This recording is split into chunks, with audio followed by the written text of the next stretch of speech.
maximum salary, minimum production. $30 million a year. And I think everybody over the last couple of games, we've had enough. And I understand this could be coaching. I understand people could say, well, Rick Carlisle needs to utilize him better within the offensive scheme.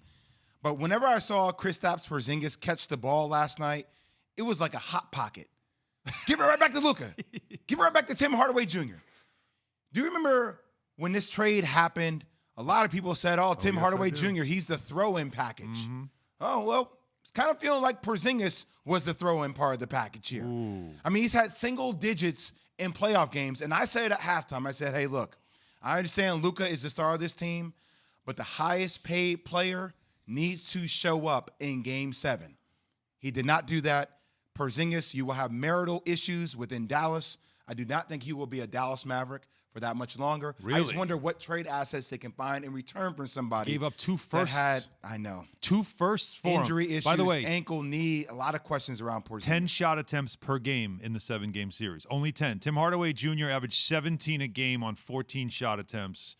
Is it that for Porzingis, it's not easy to play with Luka? We won't get into rebounding issues, too. I mean, there's some, 3 rebounds, 4 rebounds some games? 5 a game, but yes. How about 0? How about under 1 block a game? This was a guy that the reason why Kevin Durant called him a unicorn was because he averaged not only, 20 points a game, not only shot over, a high percentage from 3-point range, but he also averaged over a block a game. Which is why KD said, this guy's a unicorn. He's doing things that you've never seen before in the league. Well, he's not doing it in Dallas. Maybe he's still hurt from the past, man. Maybe he just his mobility defensively is shot. Yeah, maybe he's not fully healthy like that anymore. Yeah. How do the Knicks fans feel now?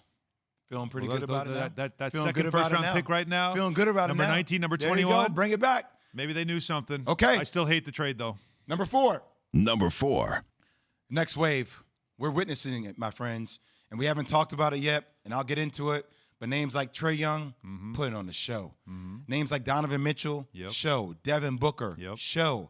Michael Porter Jr., a guy that would have been the first pick in the draft if he didn't go through injuries, starting to put on a show with guys like Jokic in Denver. He asked for it a couple of years ago. Remember when Jamal Murray was doing his thing? He was like, look, I like to get the ball. He's been getting the ball, been averaging like 20 points, been put on a show. This is the next wave of the NBA. So as much as people say we don't have Steph, we don't have LeBron, we don't have we still have some names like Kawhi Leonard, KD, James Harden, Kyrie in the playoffs, but this next wave is coming in a really big way. Time to get to know some new faces. Yes, get to know their stories. Number 3. Number 3. Dame time to recruit. Now, I originally had this in Dame time for a new coach. Damn time for a new coach. Dame time for a new coach.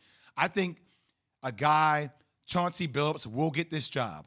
But this is not going to be the biggest move that the Portland Trailblazers franchise is going to need to make. The LeBron James model is out, guys. It's time. We are no longer in a world where best players in the world are saying, I want to go play with Dame. We're in a world now where if you're going to be the best player in the team, you need to go recruit guys who you want to rock with. Dame needs to be in the DMs. I don't care what anybody needs to say. Star players are the ones who can dictate where they want to be. You don't hear a star player say, I want to go play with Monty Williams as a head coach. No. You hear a star player say, I want to go rock with Devin Booker. You know why? Devin Booker and I have been connecting. I've been spending time with Devin Booker in the offseason. We've been working out together. Damn, I ride with the way Devin Booker rocks. Okay, great. And now we pick our coach. It's the same for Dame. I understand we used to live in a world where it's like, who wants to rock out with me? That was that whole male egocentric, I'm the guy, I'm the alpha. Who's going to come with me? Now it's like, no. Who can I connect with? It's time for Dame to start recruiting if he wants to stay in Portland. Because if he doesn't start recruiting, then Portland's not going to be answered for your Dame. You're going to need to go somewhere else. There's a belief he's going somewhere else. He already started recruiting.